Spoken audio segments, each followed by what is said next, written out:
Hey everyone, welcome back to the channel. So today I have a very special guest. This has been a topic that I wanted to cover for a very long time. There's a lot of confusion, there's a lot of lack of information regarding taxes, sales tax, and just overall solid advice for e-commerce sellers.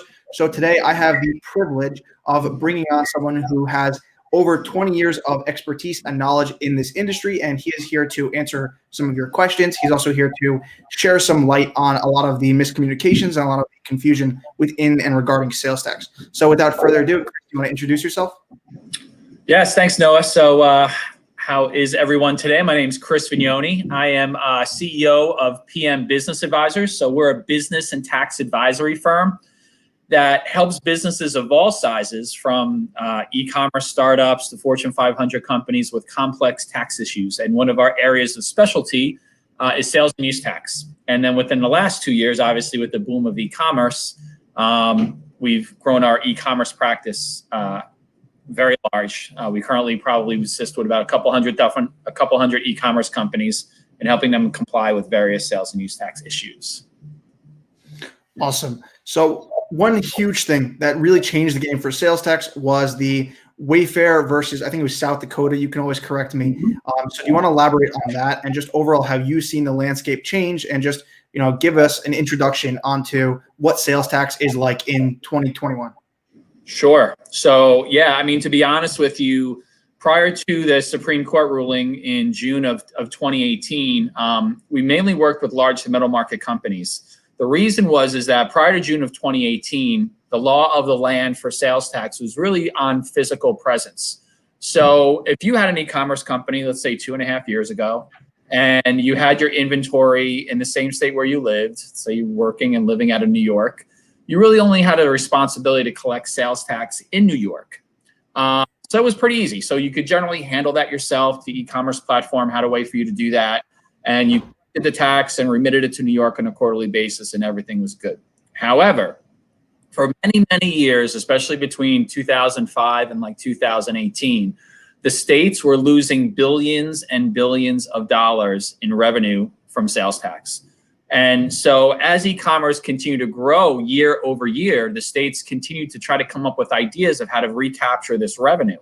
They had various different types of concepts. There were ideas called click-through nexus, affiliate nexus, and they had many different ways to try to get remote sellers, e-commerce or non-e-commerce companies, to collect sales tax in their states, but they really weren't successful. So finally, in June of 2018, the state of South Dakota, actually started in 2017, the state of South Dakota sued one of the largest e-commerce companies, Wayfair, and that case went all the way to the Supreme Court.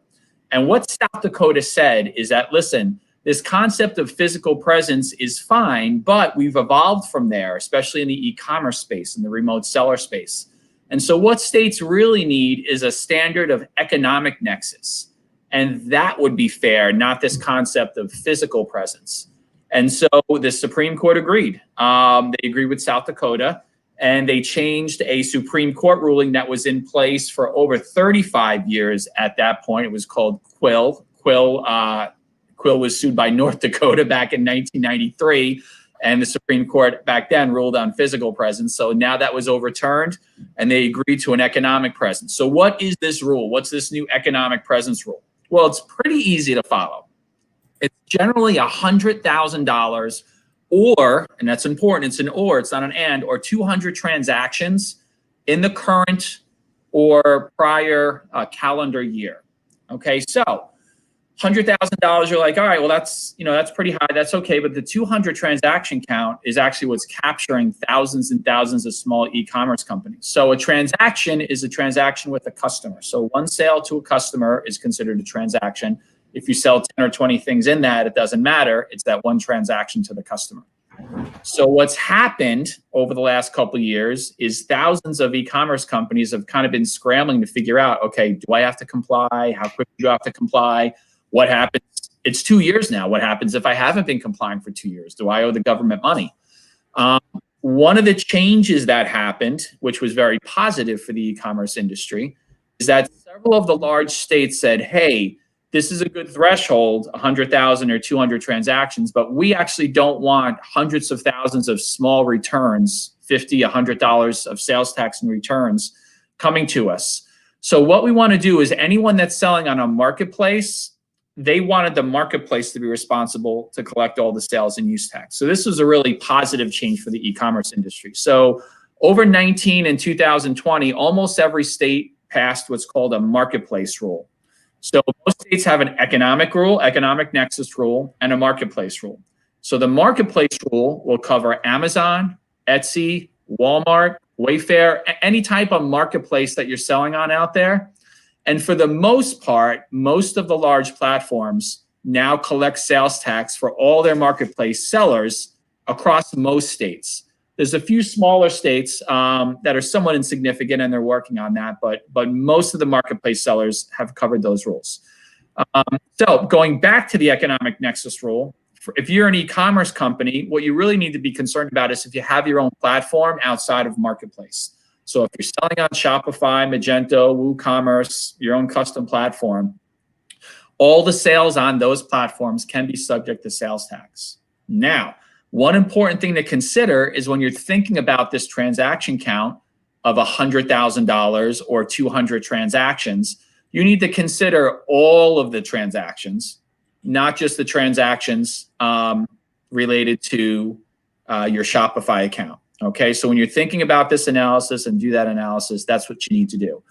And so the next question people generally say is, okay, Chris, well, what do I do now? I have $1 million e-commerce practice. I may owe sales tax. So the first thing everybody needs to do is something called an economic nexus evaluation report.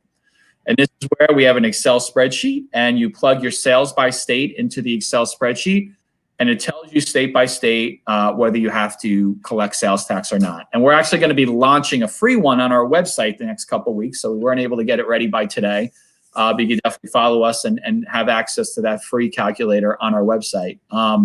Once you determine what states you have to collect sales tax for, then you have to decide how you're going to do that. Now, many of you may have heard of the company Avalara, very popular out there, TaxJar.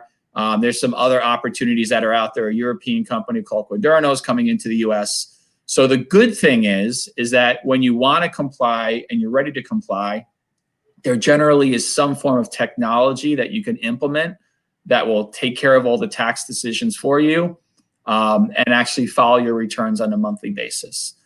So the good thing to know is that this is not, it's not too scary. For many e-commerce companies, your margins are very thin, and when you think about this, it could be overwhelming. So I'm going to stop there for a minute, Noah, and see if you have any questions. So for me, I know that this has been a very challenging thing. Initially, when I started selling, it was like you said, I just had to worry about New Jersey, and I was the only one collecting. And then after 2018, I went to my accountant, who at that point was handling all of my advice regarding income tax, sales tax, all this. And then after around 2018, he said that, it's such a specialized industry now that it's better if you just go to a separate firm, that you just go to someone who handles it. So it was at that point that it just started becoming very complicated. And then on top of that, not only do I sell on one marketplace, but I sell on multiple marketplaces, plus I sell on Shopify. But on top of that, I also had Amazon FBA, which I know a lot of sellers, especially when this happened, and with FBA, your inventory is all over the country. It's held in several warehouses. So as an e-commerce seller who sells on multiple marketplaces, this is something that is very confusing because I feel like there is no information regarding that. So what you said is that now a lot of the marketplaces are starting to collect. So obviously that did alleviate a lot of the pressure. But now as you grow, especially as to when you're starting, you're not going to really hit any of the thresholds for the economic nexuses. But as you grow, there are now more softwares. The platform, the landscape is now shifting to be more helpful towards sellers, or at least I feel it is as a seller on a lot of these marketplaces. Yes, no, definitely. They're trying to improve things. The marketplace rules were a big step forward. Also, actually, there's currently a lawsuit going on in California where the online marketing group, I think it's OMG, I'm not sure if G stands for group, they're currently trying to force California to also change and revisit some of their rules. So this doesn't mean that you can just hope that everything's going to become very simple. You still need to be compliant based on the current rules. Because what I could tell you is, although the marketplace rules were a big saving grace for those that were selling on Amazon, that there's still a massive market out there for people that are selling on Shopify, for people that are selling on Etsy and other platforms, and you do need to be compliant. What I also want to say around the compliance is that what people don't realize is sales tax is considered a trustee tax. So what's a trustee tax? Well, it's kind of like payroll taxes in that when you collect the sales tax, it's not your money. It's not a business liability to the state. You're actually collecting sales tax as an agent from the state, from your customers. So if you collect that tax, do not remit it to the state can come after you personally for the liability of the sales tax. This was really important because many times I hear from people, well, I set up an LLC, so I'm protected. If I do something wrong, people can't come after me and sue me personally. Well, that may be the case regarding some other areas of your business, but it's not the case regarding sales tax. So even if you have a corporation, an LLC, a partnership set up, you do have liability, personal liability for sales tax. So it's really important to make sure you handle those questions and go through the scenario and make sure that you are compliant when you need to be. That's a great point. I didn't even consider that if I don't pay it, they can just come straight after me, my possessions. An LLC is not going to have any protection. I also wanted to reset the live for a second. So for those who are just joining, we have 21 people currently. So we have a lot more new people listening in. So Chris has a lot of knowledge regarding sales tax, and he is here to answer questions. So any questions you guys have, anything regarding sales taxes? I know I had a lot of interest in terms of international people who wanted to know about taxes, different things, especially regarding wholesale. So Chris is here to answer them. You guys can always leave them in the chat, and we will do our best to get to each question. I wanted to shift the conversation more towards the wholesale route. That's where my channel is really centered, and that's my business model. And for me, currently, the only state that I'm registered in is New Jersey because I have not met any of the other nexuses. I'm getting close to probably to California. So as my business grows, definitely California, the states that are more populous, Texas, Florida. So with wholesale, the thing is like I'm registered in New Jersey. So I am registered to collect and remit sales and use tax. And then I also have sales tax exemption for purchases that I'm going to be reselling. And when I'm working with wholesalers that are in another state, none of my suppliers one of my suppliers are in New Jersey, but the other ones are in North Carolina, Florida, all the other states, especially with ports. And for them, when I'm applying, they want like a multi-jurisdiction form. They also want, I forgot the name of the form, but you're the one who actually told me about it, where you can just go ahead and it's kind of like a blanket form that you fill out for other states. Not every state is accepted, but I feel like a lot of these smaller wholesale suppliers that I work with are also figuring out how to work with it just as much as I am. Yeah, that's a great question. So especially with how popular drop shipping is in the United States. And so the current situation is that in general, when you're working with a drop shipper, that drop shipper is liable for the transaction the same as you are because they're shipping that item directly to the customer. So that when the state looks at you and the drop shipper, they kind of include both of you in the transaction. That's why when you work with the drop shipper, they generally will ask you for an exemption certificate to make sure they don't have to charge you sales tax. Now, in general, okay, you could use your own state certificate, so NOAA in New Jersey, and many drop shippers will accept that out of state. Now, if they don't accept that certificate or accept that tax ID number, there's something called a multi-state tax exemption certificate. And you can, I think it's MTC, sales tax resale certificate online. You can Google that. That has about, I think, 28 states on that. Okay, and so what you do with that certificate is you check the box for resale. There's a couple different exemptions, and you send that form in to a drop shipper who is requesting a form from outside of your state. So, for example, in North Carolina and New York.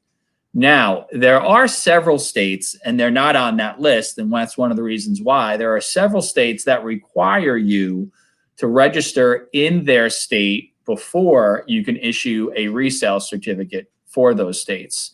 I think the list is about 8 states. New York is not one of them. We work a lot with New York. So in New York, you could simply issue your out-of-state tax ID or your federal ID, and a New York reseller should accept that. So, however, let me say this. The rules are a little confusing. They're confusing to retailers. They're also confusing to wholesalers. So if a wholesaler will accept your in-state tax ID in an out-of-state situation, that's great. If they won't, if they say, hey, we need a North Carolina certificate, then the next step would be is to go and see if the state they're requesting is on the multi-state certificate form, okay? And you can issue that form on them. And without registering in North Carolina, you can put your tax ID number, either your federal ID or your New Jersey one on that form. And finally, if they say, hey, we actually need, the rules in our state are very specific and you need to come register in this state in order to issue us a resale certificate, which that does happen sometimes, then you could be required to go to that state. Let's say whatever state like Georgia may require that, where you have to go register in that state for sales tax. But keep in mind, if you go register in a state to get a sales tax exemption certificate form, okay, in order to issue it to your drop shipper, you are now voluntarily agreeing to collect sales tax in that state. So again, if you have a drop shipper, okay, that says, I am not shipping these out, without getting this certificate, and you realize that in that state you have to register, you would now have to also voluntarily collect sales tax on your non-marketplace platforms. Did that make sense, Noah? Yeah, that made perfect sense, and I appreciate you explaining that. One last question I personally had, and then we will open up the floor. We already have some questions rolling in. So my question is, and I got this a lot from people, at what point should you consider not only a software, but also maybe hiring a firm like yours or just going to someone professional? Because for me, in my first year, I barely broke $20,000 in terms of sales. So I didn't really meet any economic nexuses. I didn't hit the 200,000. I didn't hit the 200 transactions. So at what point should you consider, or at what point should you start looking to maybe hire it out or go to a professional firm, not only to stay on top of it, but just to make sure that you have everything set in place before you have to go to them and hire them to actually sort everything out? That's a great point. So what I would say is that from a general revenue perspective, we see most companies in the 200 to 500,000 space. Once they hit that space with an average ticket price of $50 a ticket, a transaction price, they're starting to kind of hit the different thresholds, whether it's mainly transaction count, not necessarily dollar amount. That's a great time to start looking into tax technology. Listen, the earlier the better, but seriously, if you have a $200,000, $300,000 business and you see that business is ramping up and growing, you need to start thinking about how you're going to handle compliance in multiple states. You don't want to be in a situation where you're accruing tax and all of a sudden you find yourself, even $5,000, $10,000 in a hole in a state. So I would say that the $500,000 range is definitely time to dig into your numbers and see where you're starting to comply, where you need to start to comply.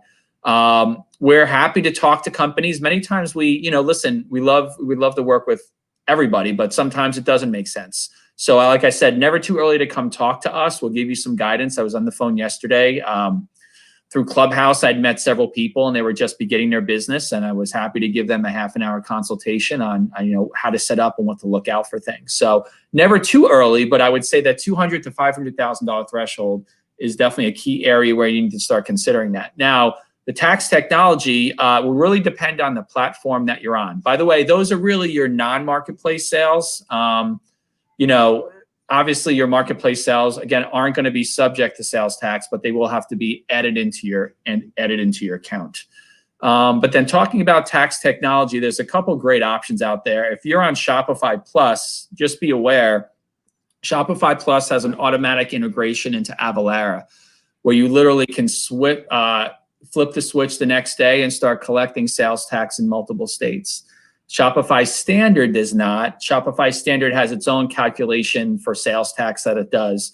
Shopify Standard has reporting capabilities into both TaxJar and Avalara, but it doesn't have automated tax calculations with Avalara in terms of tax decisions and things like that. So Shopify Plus is a very sophisticated model. Shopify Standard has some standard features.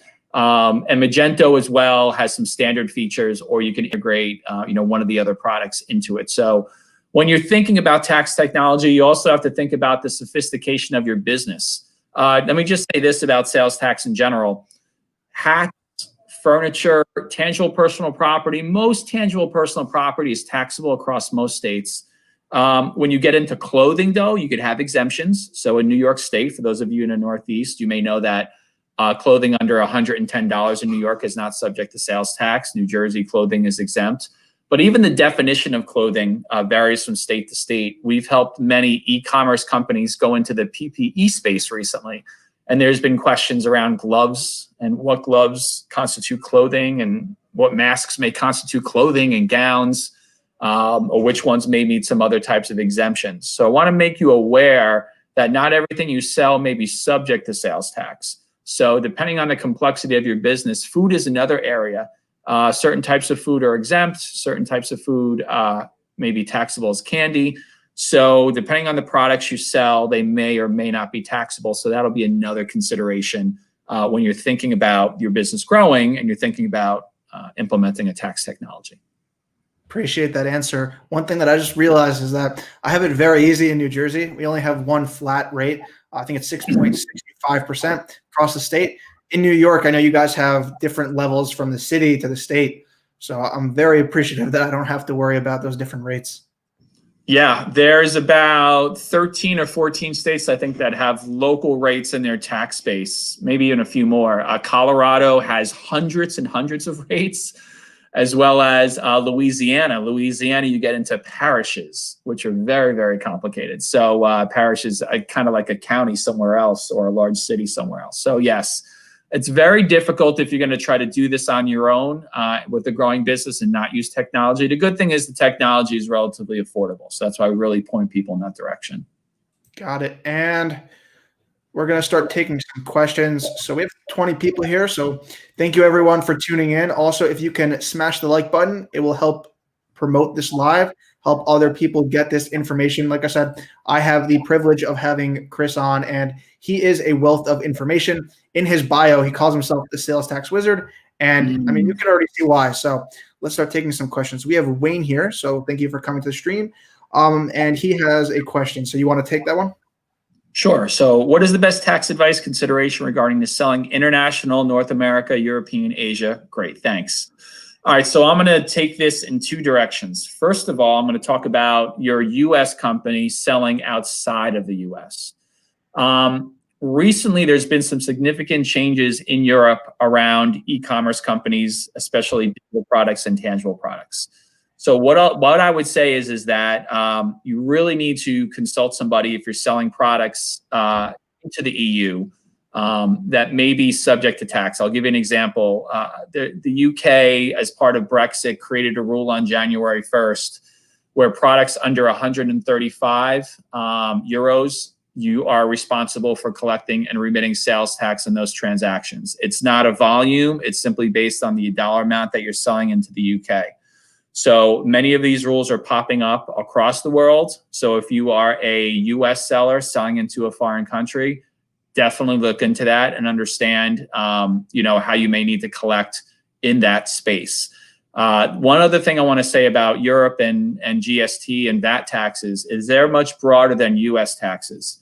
In the US, many things are exempt as digital products. For example, I've met a lot of people over the last year that have their own have a coaching class or a video class, or they sell some type of teaching video online.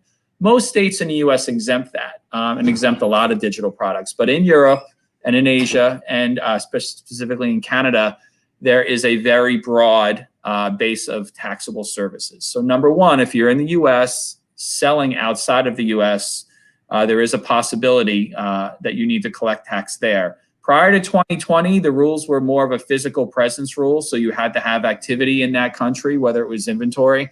Again, these rules vary by country, but they are changing. And in particular, if you sell into the UK, I would definitely check out that rule. You can reach out to me and I'll send you some information on that rule specifically to see it applies to your company. Again, there's tax technology in place to solve those international questions. So Avalara, as well as Quaderno and some other technologies. I don't think TaxJar is collecting internationally, but it's definitely something you need to consider. So the more common question I get, though, is if I'm a foreign seller and selling into the US. And it's funny because one of the first questions I get is, okay, Chris, I understand that the states want my money and they want my European e-commerce company to collect in the United States, but how are they going to catch me? And, how are they going to enforce that rule? That's a great question. One of the things I say is that, well, first of all, they do control the ports to a certain extent. So if you're bringing your property into the US, if you're an international company and bringing it in through either LAX or Newark or JFK or whatever it may say, those states do have power to catch you. And we've seen from many clients that have brought property in through LAX in particular. Like California is very aggressive. And if a product comes into the United States and you're an importer of record, which is really important, okay, if you're the importer of record bringing your product into the United States, that's a #1 spot where you can get caught. And we have seen California in particular be very aggressive and issue notices directly to those companies. Now, we haven't seen them stop product coming into the US yet. So I don't think it's become that extreme, but the states are using the ports to try to monitor international activity. Also, another way that they could catch you if you're not compliant as an international company in the US is through the businesses that you sell to. So I always tell B2B e-commerce companies, software companies in Europe, that if you don't charge the appropriate sales tax in the United States, that you won't be audited, but the client you're selling the product will be audited. So if you sell your product to, let's say, a US law firm, let's say you're a European software company, that company in New York may get audited by New York State, their invoices will be reviewed, and now all of a sudden that auditor walks away with a list and says, okay, XYZ software, e-commerce company, office supply company in Europe is not charging sales tax, and you'll be on their list and they will come after you. So the enforcement capability is increasing. One other thing I want to say to international sellers, there's a concept called permanent establishment. This is a federal concept among states with treaties where if you remotely sell into the state, the federal government will not assess any taxes to you. And that is generally still applicable for most e-commerce companies in Europe or Asia selling into the US. So if you sell into the US, you do not have to pay federal taxes as long as you're not actually creating any other activity here or have employees here. But what I want to say is this concept of permanent establishment does not apply to the states. So in the US, you could be an international company. You won't have to pay any federal taxes, but the states do still require you to pay local sales tax. So please keep that in mind as you're doing business in the US. Your attorney may say, hey, you're protected by permanent establishment. You need to say to him, well, what about sales tax? Because I heard sales tax isn't covered underneath that. So Noah, hopefully that answers that question. Yeah, that was a great answer. And Wayne, if you have any other questions regarding that or any other international sellers, be sure to go ahead and leave more questions. Chris is happy to take those. And like I said, I get a lot of questions regarding this, and I always have to deflect and say I am not a tax or accounting professional. I have very little experience with international sales, but here is your chance to get those answered. So we have the next question from Diamonds on the Rough. And again, I'll let you take it. Yeah, sure. So how about income taxes that has to be paid to the states, and how is that calculated? This is a great question. Here's what happens. We get many clients that go to other providers, or they go to Avalara and they just do it on their own, or they put some technology in. And then about a year later, they start getting notices from these states about income taxes. And they had no clue that registering for sales tax could also require them to register for income taxes. Now, it really depends on the state, okay? Only a few states have the ability to tax you for income taxes, or what we call gross receipts or franchise taxes, if you don't have physical presence there. There is still a federal concept called Public Law 86-272. And what this does, this protects remote sellers selling into a state from having to pay income taxes in that state. So as long as you don't have inventory in that state, the income tax laws aren't quite caught up yet with the sales tax laws. You'll have to collect sales tax in that state, but you may or may not have to pay income tax. Now, let me give you a couple of examples of some states where you do. Washington State, and this is really, really important for everybody to know because Washington tends to be one of those top 10 states in terms of e-commerce sales all the time. So Washington State has 100,000 or 200 transaction threshold for sales tax, but it also has a tax called a business and occupancy tax. This is not an income tax, so it's not protected by that federal rule, but it's a tax on gross receipts, and it goes up to 1.5% of gross receipts in Washington. And Washington was really slick because what they did, they actually combined the B&O tax on the same exact form as the sales tax return. So you can't even play dumb and they pretend that you don't know what that tax is.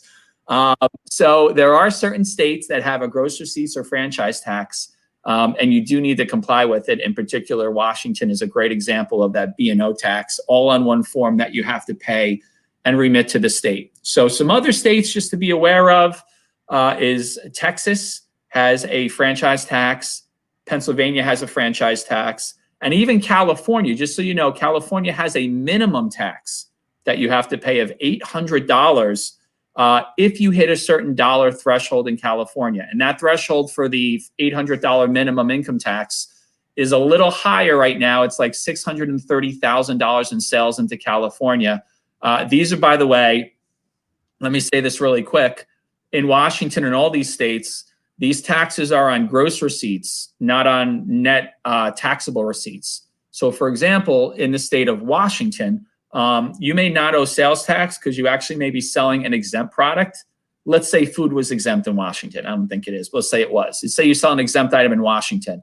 So you'll file your sales tax return and you won't have any sales tax due, but you would actually still owe the 1.5% B&O tax. So there are some scenarios where you will actually have, and I'm not going to call it a state income tax, but let's say a state franchise or state gross receipts tax, but you actually won't owe any income taxes. One other one is the city of Philadelphia, okay, going from the state to the city.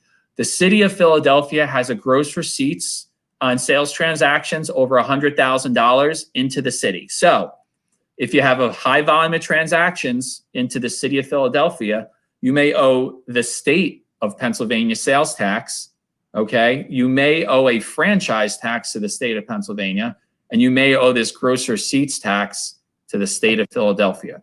So that is a great question. And you don't have to worry about every state. There are still a lot of states that don't have any filing requirements outside of sales tax. Florida, by the way, is a great state. Try to make all your sales into Florida. Florida doesn't have an economic nexus rule, and Florida doesn't have an income tax on these things. So there are still a few states out there that are business friendly, although many are not. So what I would say is that if you're getting your advice from someone that's not a complete tax professional in terms of state income and sales tax, make sure you're asking those questions about income tax. So that was a great question.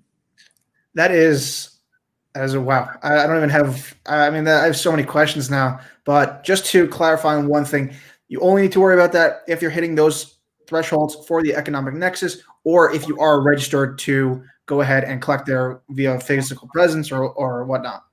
Yes. So most of the states that have these rules now, like the Pennsylvania, the Texas rule, Texas's franchise tax, which again, separate from sales tax, is actually $500,000, which is the same as their sales tax economic nexus rule. And like I said, California is actually their franchise tax rule. This minimum tax of $800 is higher than the sales tax threshold. Washington, I want to warn everybody, Washington's bad. So Washington is $100,000 for both their B&O tax and their sales tax. So it is possible, that you're hitting that. And like I said, you may not owe sales tax because you may sell an exempt item, but you still owe that B&O tax. Mm-hmm. So it sounds very scary, but just to I want to make sure everyone understands. As Chris just said, this is only for a particular state. It's only when you're hitting those larger numbers. If you're just starting out and you're under 50,000, or even when you're just smaller, it's not something that is going to be a huge issue to worry about right away. Definitely something you want to have in mind, that you want to make sure that you're preparing for, but not something that you need to lose sleep over at night. And as you heard, you definitely want to make sure you're marketing more to Florida, running Facebook ads, Google ads, all to Florida. That's right. Let's support Florida. They've been the best so far in terms of pricing. So we have another question from Craig. Let's pop that up on screen. He says, I have an LLC that was incorporated in Delaware, but this is, I got to say, by the way, this is the most common question I get. A lot of people, and I don't know why, obviously because there's no sales tax in Florida and Wyoming, not Florida, in Delaware and Wyoming. A lot of online sellers, what they'll do is, let's say for me, I live in New Jersey. So a lot of people online who are mentors or people who have YouTube channels or trainings, they'll tell people to register in Delaware because of the no sales tax. And then a lot of people get caught up on the fact that, do I need to register for a reseller's permit or a sales tax permit in New Jersey, or do I need to register in Delaware? Probably the most common question. I'm very happy that you brought it up, Craig. So without further ado, Chris, do you want to answer this?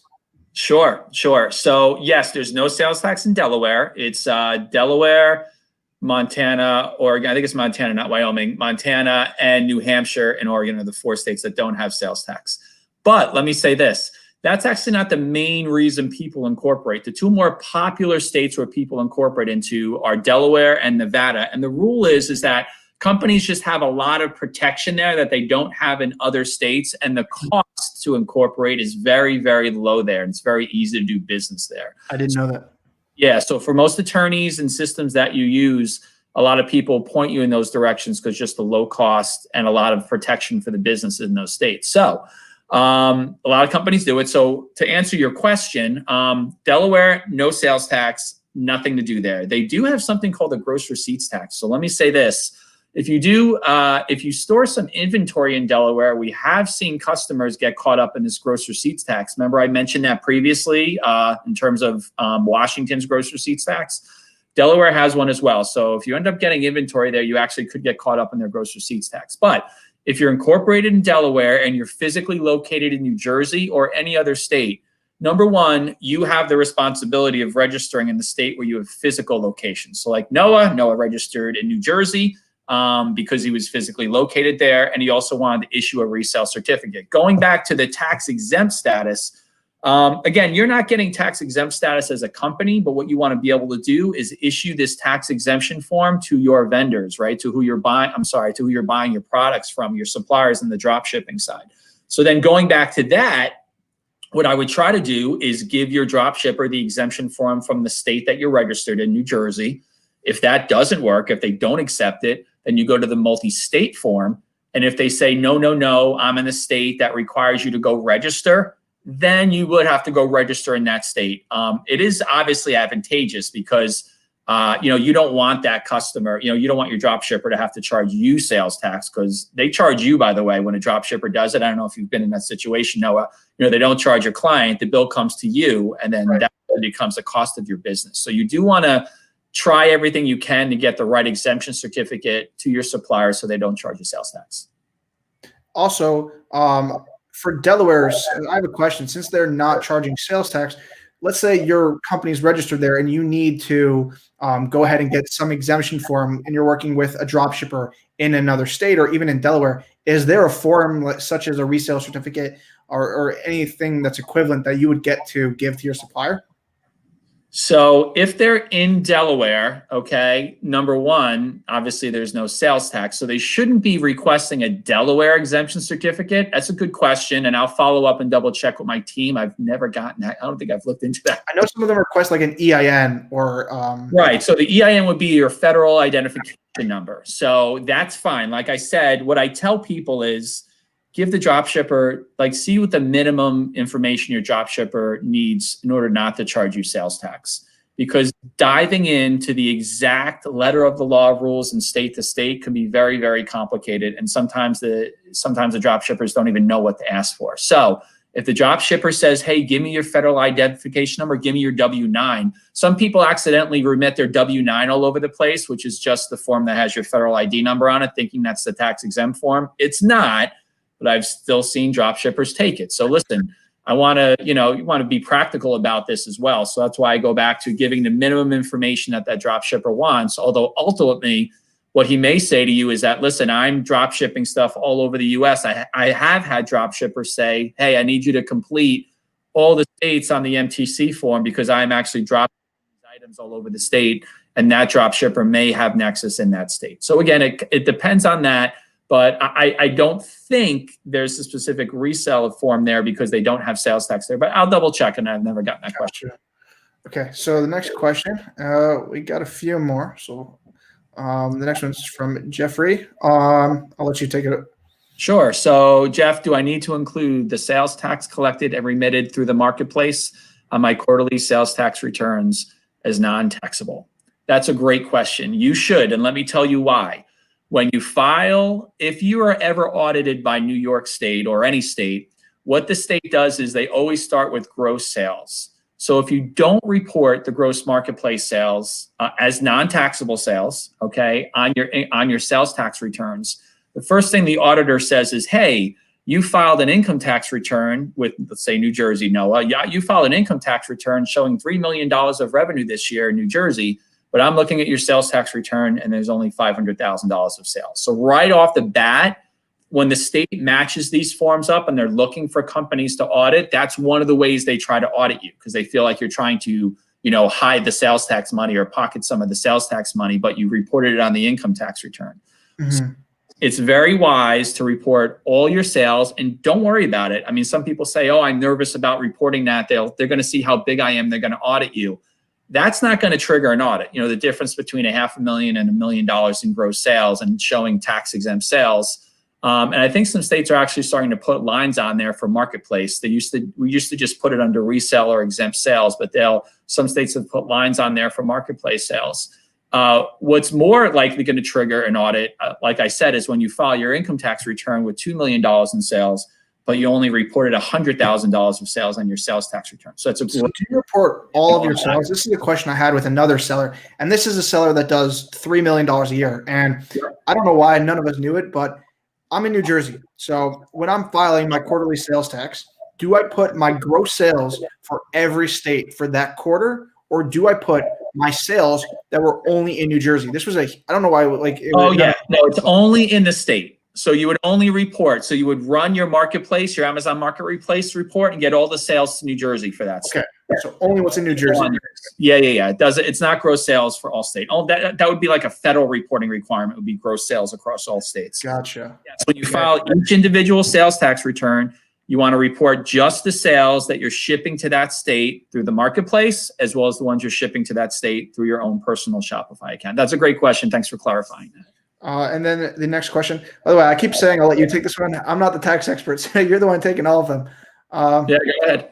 And then we have from Dan, so I'll let you take it again.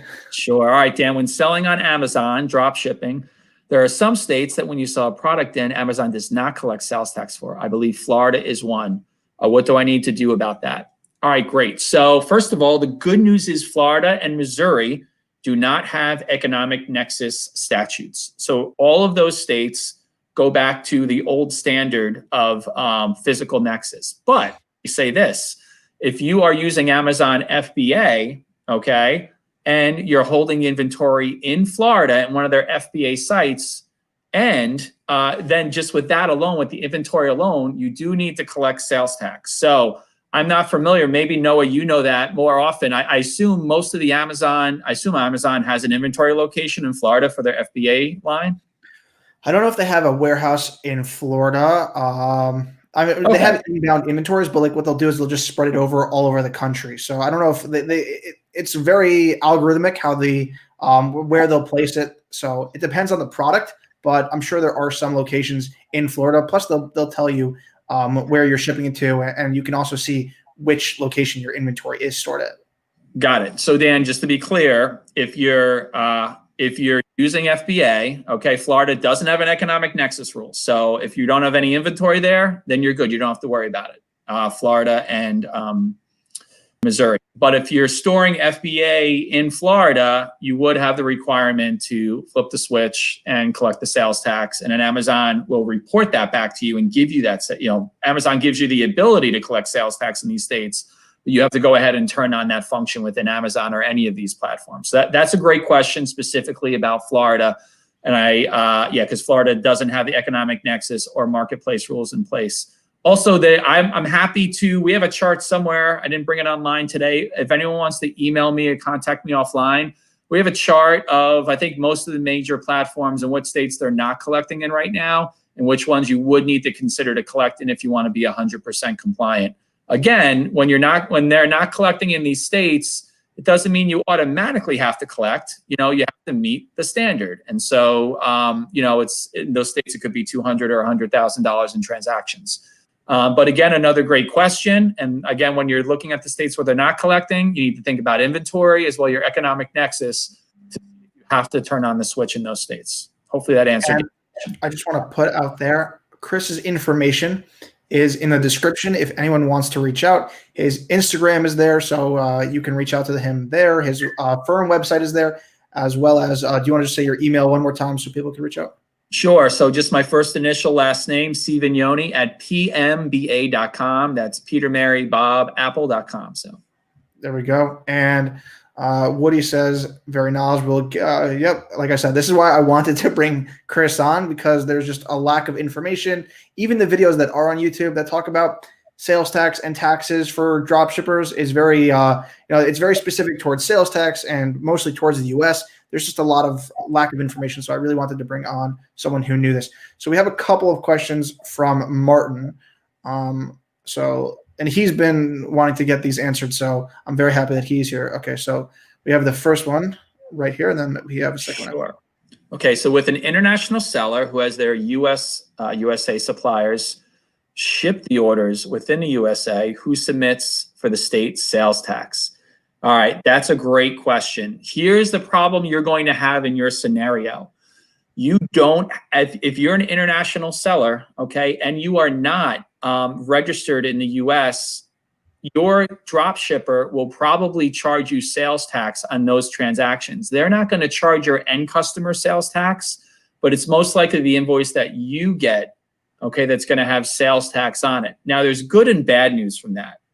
The good news is that, well, at least you're paying some sales tax. Yeah, and you don't need to, it's double taxation. Yeah, well, it is, but what happens is, number one, you should be registered. So you as the international seller are ultimately let me make this clear, in the United States, the person that sells to the final consumer and the one that interacts with that consumer in terms of invoicing them, that's the company that is initially subject to sales tax in the United States. So as the international seller selling into the US and you run the website, you're supposed to collect sales tax. So what's supposed to happen is that you should collect sales tax. And as part of collecting sales tax, you'll then have this resale certificate that you can give to your USA shipper so they don't charge you sales tax on the invoice to you.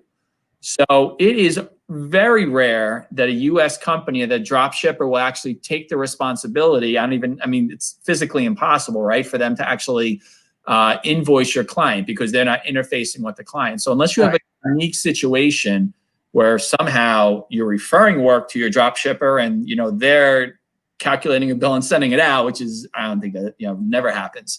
In a normal situation, you have your international site, right? You're sitting in there, Europe, and selling your product, and you have the sale to the U.S. customer. You alert your drop shipper. The drop shipper ships it to the customer. The drop shipper sends you the invoice back. And again, the problem is with not being registered in the U.S. is my guess is that drop shipper is probably going to charge you sales tax. So, and then, so how would that work though? Because let's say your drop shipper is in, let's say New Jersey, for example, and you're located in the EU or somewhere else, but you're selling to customers all over the U.S. If they're just charging you sales tax based off of New Jersey, there's going to be a discrepancy between all the other states and stuff.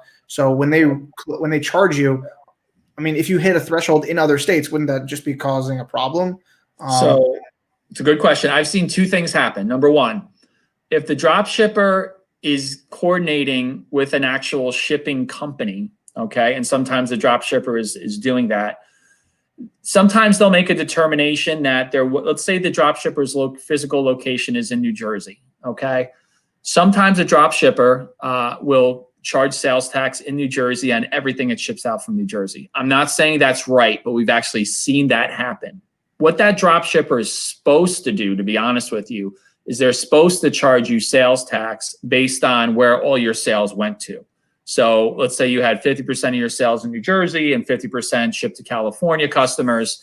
they're supposed to charge you sales tax on where those items were shipped to. But many times drop shippers aren't that sophisticated. They don't have the data, and all they know is that we sold XYZ company, $100,000 of items out of our warehouse, and we're just going to charge them New Jersey sales tax for that. You're going to be overpaying New Jersey sales tax and then potentially underpaying California sales tax. And that's where you talked about the fact where you could get double taxed, because if California eventually catches you, international seller, and hits you on sales tax, they may or may not actually give you a credit for the New Jersey sales tax that you paid on the item. So listen, the best thing to do is to get at least partially compliant in the US, okay?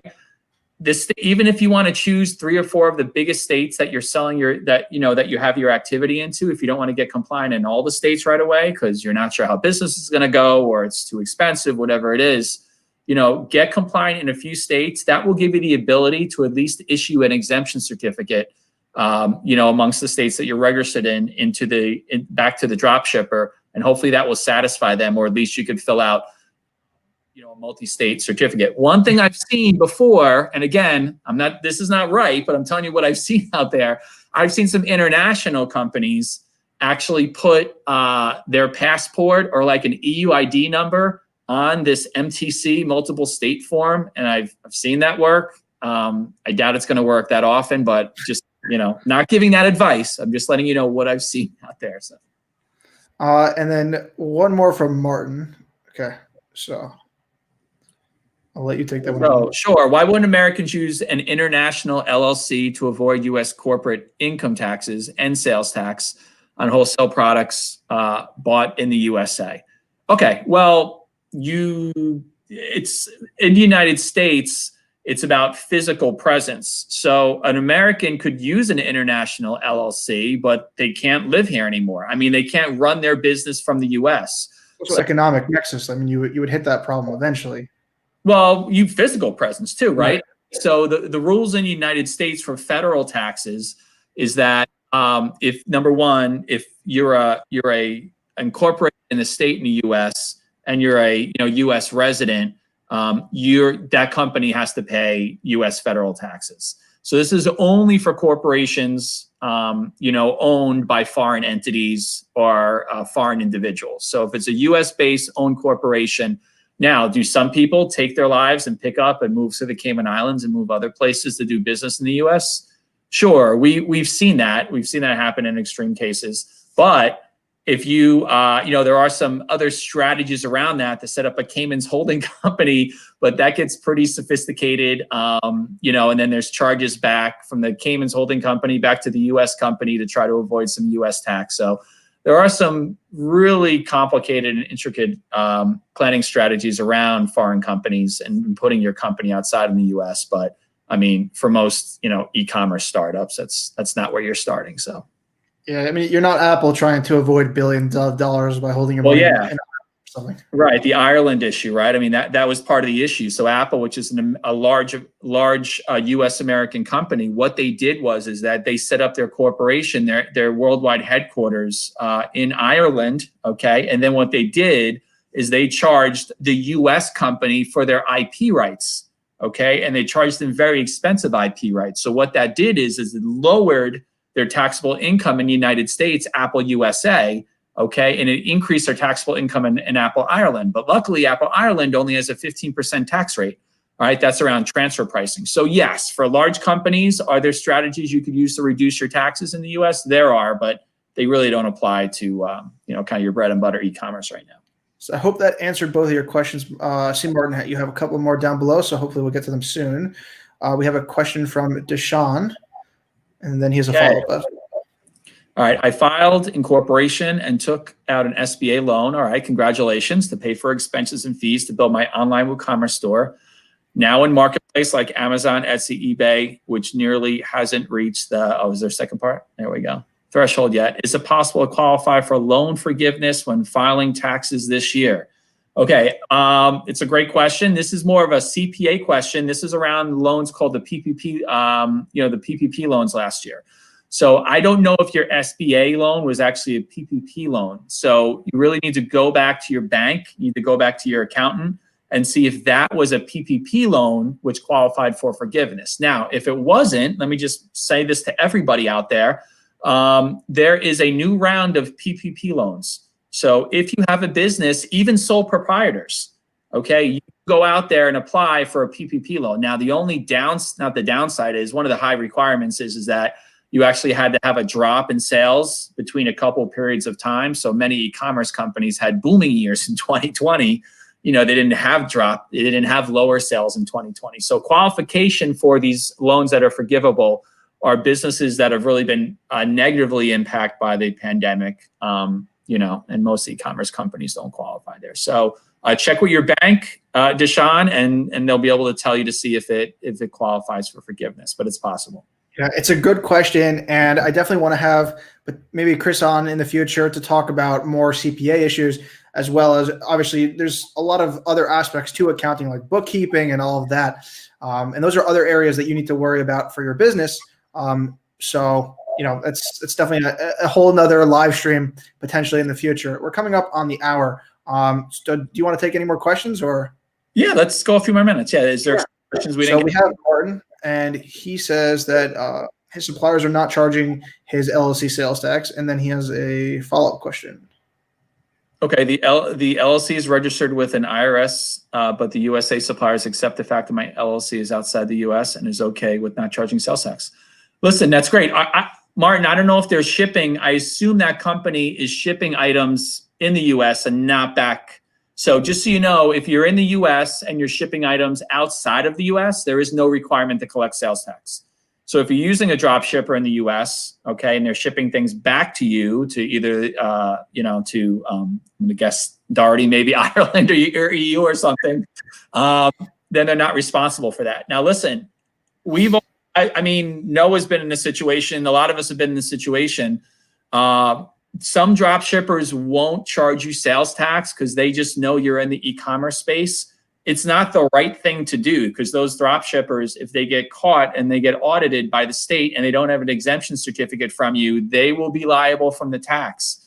So we have many drop shippers, wholesale companies as clients. We tell them, you do not ship anything out or deal with an e-commerce company that does not give you an exemption certificate because you can't be guaranteed that that company is collecting the right sales tax. Now, if they are, then the drop shipper's okay, right? Like if a drop shipper is dealing with Amazon, they're not worried about it and Amazon's giving them certificates anyway. So that's what I said earlier today. Drop shippers will do all kinds of things and many of them won't ask you for a certificate, okay? But if they do ask you for a certificate, there are some different options to do that. So I would say you got a really good break there, Martin, on that issue. But one thing I want to say is, Martin, this does not relieve you from collecting sales tax. Okay, you still should look to your large states if you've got a significant business in the US. If you're not going to get fully compliant, start getting partially compliant in the states where you need to collect sales tax. So that's definitely something that I've seen a lot of wholesale suppliers. You kind of have it's a range. So a lot of the bigger suppliers that I work with, the multi-million-dollar ones, for them, when you sign up for an account, they have all of the forms, and the forms take 2 days to fill out because they want everything. They want your numbers. They want this form filled out. Your banks do it, everything. But you have on the other end of the spectrum, you have other suppliers that, for them, all you need to sign up is either an EIN, and they won't really worry about, they won't do anything about sales tax unless you live in California, because to them, they're partially like a retailer, but they'll just sell to wholesale companies on the side, and they won't register you as a wholesale customer unless you're in California. Let's say they're based there. So then they would have to charge you sales tax, but you're wholesale. So they would only accept your form for California, and then they wouldn't charge you for that. Yeah, let me just say this. Just like we're talking to you, and many people don't understand the sales tax rules for e-commerce, a lot of the drop shippers don't get the rules yet. They don't get it that they're now responsible for certificates in all these states. We're just getting there. We had a new client the other day, $100 million manufacturer. They're like, all right, we're going to put a process in place now. They're actually a Canadian company to start collecting certificates for all states because they were just collecting certificates in the states where they were physically located. And I was explaining to them, listen, these other rules apply to you. So that was a $100 million plus wholesaler. So I would just tell you, just because they're not asking for it doesn't mean that they're going to come back at some point and ask for it and be ready to, get it from you. The states, the number one area for audit exposure, we handle about 100 audits a year for our clients, sales tax audits, where the states come in and audit your transactions. The first thing the states ask for if they see you're a retailer is give me your exempt sales, give me the sales you didn't charge sales tax on, and then give me your exemption. Because one of the things about exemption certificates is that they also expire. So certain states like Connecticut, I think, is one of the big ones that they expire every couple of years. The state loves coming in and saying, okay, this certificate is no good, it's expired. And then they'll give you 30 days to go back to the vet, to your customer, and get the certificate. But if your customer's out of business, you're on the hook of it. So that's all. So like I said, great that they're not asking you for it. You're catching a break there. Everyone else, dealing with e-commerce, we know that there's plenty that are asking you, and they won't do business without getting, or they won't not charge you sales tax without having one. So better to be preemptive about all of this. Yep.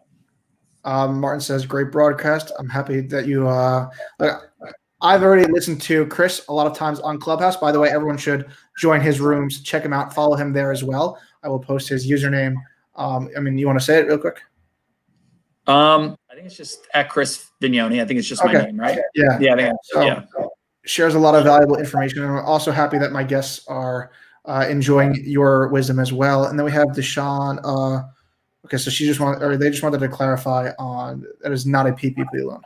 Okay, so if it's not a PPP loan, it's the rules around each individual SBA loan are unique. There are some opportunities to do that. So you'll need to check with the bank to see it's forgivable. There's nothing outside of whatever the rules are tied to that loan program.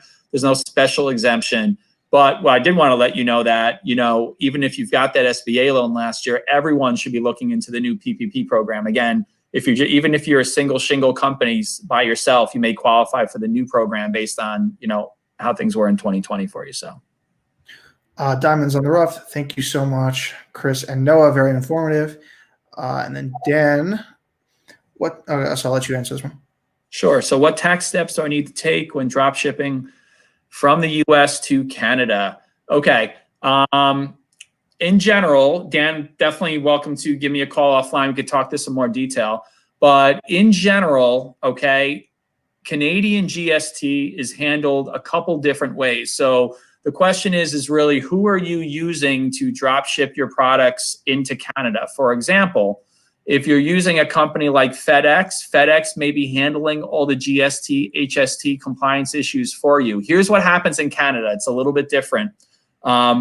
When someone from Canada orders something from a US website, one of my biggest clients, by the way, is Calzedonia, the product Missy, the women's intimate wear. And we've had this issue, work through it lately.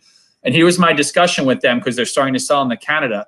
So there's two things that happen. If you have an e-commerce site in the US and you ship into Canada, okay, if you don't charge Canadian HST, GST, which you're not required to do it, but if you don't, what happens is the shipping company that you're using to ship the product into Canada, when they knock on the door and they drop your product off, they actually have to add GST at the door. So what happens is the breakage is very high. No, I don't know. Do you sell into Canada? I've sold, I think for 2020, we did probably around $10,000, but not something that's, it's growing, but something that I have not actively been worrying about, but definitely something I'm paying attention for this question.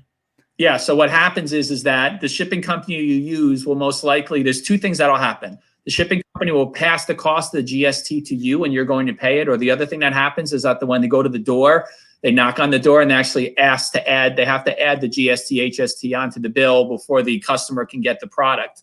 So when that happens, we see lots of breakage in e-commerce where the products come back. Have you noticed, Noah, any higher returns on the Canadian side or not necessarily? Not really.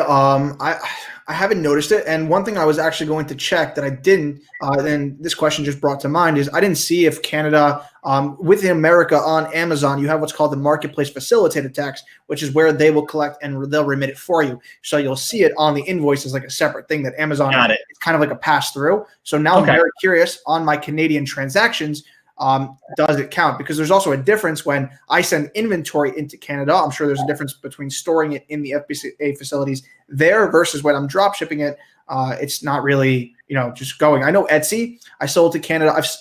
about $8,000 of my transactions came on Etsy from Canada. I know Etsy, they handle the customs, they handle the taxes. So like all of that gets printed out. So I'm now very curious about all that. Okay. Yeah, that's a great question. We've gotten that hit or miss with certain customers. We're going to put together a little content article about Canada in particular, and how the marketplaces are handled, and also how direct sales are handled there. So, Dan, look out for that. Just follow me and we'll get a piece of content out there soon, kind of covering all the different opportunities there. But those are the three scenarios. And it sounds like if you're selling on the marketplace through Noah's experience, that they're handling it. And if you're shipping directly, the shipping company will either be adding that bill to you, or will be collecting it from the customer at the point of sale. You do have the ability to voluntarily. My client, the big client, Calzedonia, actually decided to they're going to be collecting it themselves because they wanted to avoid paying the fees and potentially having the customer return the product. So just to reset and also mention, all of Chris's links and all of his information are down in the description below. Feel free to reach out to him on Instagram, also via email, and all of his information is also on his firm's website, which is linked in the description. And then I guess we'll take a couple of more questions. Sure. I appreciate your time. I appreciate you doing this. So we got Martin. So I'll let you take that one. Okay, so sales tax does not get remitted to the IRS. The sales tax gets remitted to each individual state, Martin.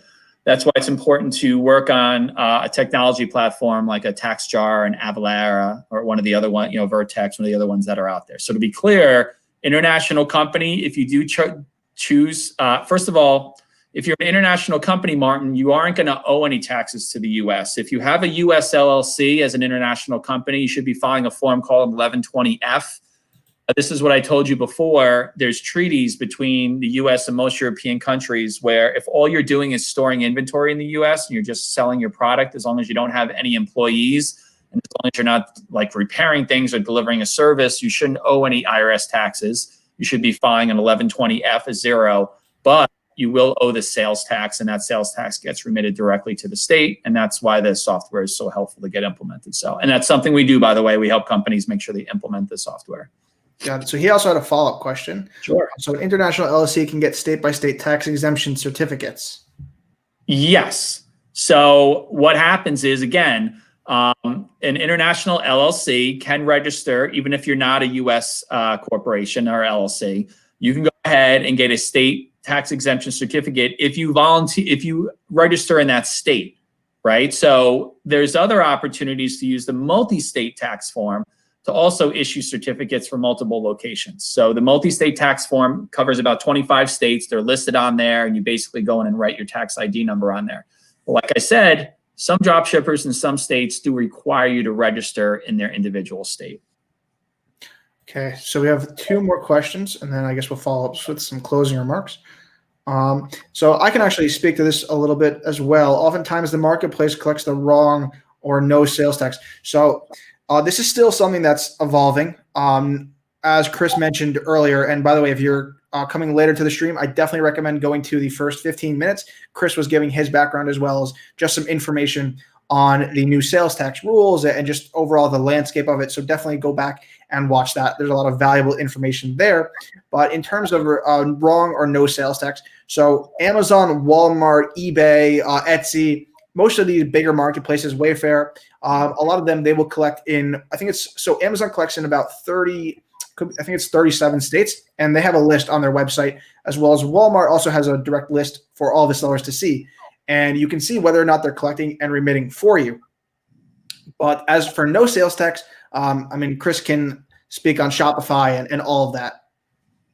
Yeah, listen, I don't know who's not. Definitely, you hit me up offline, and we can talk about it. If it's a marketplace, it should be charging sales tax. Now, some companies call themselves marketplaces, and they're not. I'll give you an example. Groupon is not a marketplace. So if you're selling something, a service or a product through Groupon, they're not going to be collecting sales tax for you. Groupon is effectively, it's like a referral platform. So we do have several clients that sell services through things that they think are marketplaces, but they're not. So first of all, make sure what you're on is actually a marketplace, number one. Number two, They can be doing it wrong. I mean, the big guys are doing it right. I think for the most part, I'd be really interested if someone knows specifically, they've seen specific transactions where it's not being done. Again, they're not required to collect in every state, just so you know. Like Noah says, 37 states for Amazon, 4 states don't charge sales tax, that's 41. 2 states don't have rules right now, Florida and Missouri, so that's 43. So it sounds like there's about 7 states right now where the big platforms aren't collecting on that could have an economic nexus statute. I'm going to assume most of those states probably have an economic nexus statute. So again, the marketplaces aren't doing everything right. So in the states that they're not collecting on, you need to see if you should be collecting. And again, Amazon will collect for you, right? No, I mean, you can choose to collect in other states, but then they're going to give you that money and you've got to remit that money to the state. Right. So I have a question. Let's say that you're registered, but Amazon is collecting for you. They're also remitting for you, but you're filing. If they're collecting the wrong sales tax, isn't that on them? Isn't because you as a seller, you can't affect the rate that they're charging. It's only up to them. Any transaction that happens on that marketplace, you don't have control over how much is being collected and remitted. Yes. Yeah. I've never seen a scenario so far. Marketplace is relatively new, but in general, that's the responsibility of Amazon, and you shouldn't be held responsible. Now, the state comes after everybody, right? They want their money. So it doesn't mean they won't come after you, but Amazon would be kind of the first line of defense, and it's their responsibility first under the marketplace rules to collect the right amount of tax. So you should be covered. I don't think they could, they're not going under, right? So they'll always be the first one to take the bullet. Perfect. And then we got 2 more questions. How do we avoid remitting sales tax fees? And Noah, can you do a video about it? So avoid remitting sales tax fees, I guess just by paying your sales tax or filing for it. I'm not really sure exactly what they mean. Well, let me say this. You don't have to hire someone to handle your sales tax, okay? If you want to be compliant, okay, first of all, you have to get the rules. Like I said, we'll have a free calculator on our platform in a few weeks. You can come punch it in and it'll tell you, it'll highlight the states in red you need to collect sales tax on. So you need to figure out on your own, and you can do it. It's not rocket science. You can figure out what state you're exceeding the thresholds in. And once you see you're exceeding a threshold in a state, okay, you need to register in that state. We charge $250, but you could do it on your own. TaxJar, by the way, has an amazing web page where they tell you step-by-step how to register in every state. So that's free. So your analysis is free. The registration is free. You then need to implement those decisions, okay, into your platform. Shopify will allow you to do that, okay? In Shopify, there's no charge to check off New York State and start collecting sales tax in New York State. And Shopify Standard and Magento Standard, have the standard rates. So that's all free. And then at the end of the day, you get your quarterly or monthly sales tax data. And then you go to the website for New York State, for example, or any of the states. You have a login ID and you remit the sales tax to the state yourself. So listen, you can do it yourself. And a lot of the e-commerce players on the, do it on the low end themselves. So it doesn't require you. I'm just saying there's a lot of easy technology, Avalara and TaxJar. TaxJar, I think, is $28, and Avalara is maybe $45. Avalara is definitely more sophisticated and has some filings that TaxJar doesn't do. They'll handle it for you, and then the responsibility is off of you. So yes, if the question was, can you do it by yourself? You can, and hopefully I just gave you the steps of doing it by yourself. But to me, worry about your business, and for a few $100s a month, depending, even if you're in 20 states for couple $1,000s a year, I think it's worth it just to have someone else take care of it. So absolutely. It's an opportunity cost. I mean, you could spend time worrying about it, but at a certain point, your business is going to grow. You're not going to be able to sit there and see which transaction, how many was in Kentucky, how many was in California. It's just better to have software that handle it and allow you to focus on other areas in your business. And the last question is from Martin. So I'll let you take this one. Sure. As a multi-platform e-com seller, what is a good software to keep track of state sales tax transactions, both from U.S. and Canadian marketplace, perhaps even to track borders, duties, and taxes? All right, there's, the most affordable option, the best option that I've mentioned a bunch of times is really Avalara. Avalara will plug into they have a very simple plug and play product into most e-commerce platforms. It's not free, just so you know, when you want to implement a product like Avalara into a platform. If you're not on Shopify Plus, okay, Shopify Plus does have an automated integration in Avalara, so that's probably the best option. But if you're not, if you're on a Magento or WooCommerce, generally implementing a software like Avalara is about $5,000.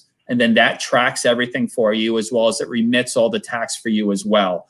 I'm not sure about the border duties and fees. Avalara may have something for that, but I'm not positive. And then going down, I mentioned TaxJar. So if you don't want to pay for the implementation, WooCommerce and Magento as well, and some of the other platforms do have an integrated TaxJar. So I would look into both of those, with the Avalara being more sophisticated. And there's some European companies playing in the space now as well. It's a company called Taxify. Probably stay away from them. I heard they're moving in a different direction. And a company called Quaderno, which we've had a little bit of success on. That's a European company that's doing business in the US. So those are kind of directions. Vertex is another company, but they're really more of a middle market enterprise solution. So one thing I will say is that for Etsy, I get a lot of international sales. I had a sale recently to Turkey, first one there. But what Etsy does is that a lot of times they will have the customer pay it. So in terms of like tracking border duties, that's not, I mean, for me personally, on my website, we explicitly state that we are not responsible for customs or border duties. That is on the customer. So if there are any border duties, if there are any additional costs, then that is on the customer. So I would definitely make sure that on your website you state that. I guess it's going to differ on different platforms. Like if you're selling from your US marketplace onto Canadian one for Amazon, I don't have the exact answer right now, but like I said, I'll try and follow up as well. And then, so I guess we're going to close out now. Chris, where can everyone find you? Where are you most active? How can they reach you? Sure, Noah. So number one, I think just by email, right? It's always the easiest. So it's cvignoni@pmba.com. We have lots of great content, and we're really expanding the e-commerce content on pmba.com. So follow us and maybe just sign up for a newsletter. You'll get alerts in that space. Spending a lot of time on Clubhouse. So we're going to have another session on sales tax on Saturday, I think 10 a.m. Saturday morning. So we're generally doing Wednesday at 6 p.m. and 10 a.m. Saturday. You can find me on Instagram, whether it's the PMBA or my personal one, which is Pirate Fever. I'm a Pittsburgh Pirate fan. And like I said, hit me up on any of those platforms. We're happy to talk to you. Initial consultations, I always happy to work with entrepreneurs and give you some advice. And I say we can get you in the right direction. So this was great. I really appreciate you inviting me here today, Noah. And hopefully everyone felt the content was helpful. Appreciate you coming on. And as Martin just said, excellent. Let's have Chris back on by end of Q1. So I definitely hope to have Chris back on. And then also just to answer one quick question, Clubhouse is a new app. It's kind of like an audio-based Zoom call. So Chris is very active in there. He hosts a bunch of rooms regarding accounting, sales tax, and other topics like that. And I believe that's it. So it's very e-commerce heavy, Noah, just to let them know. I mean, there's a lot of good e-commerce content being delivered there as well. So yeah.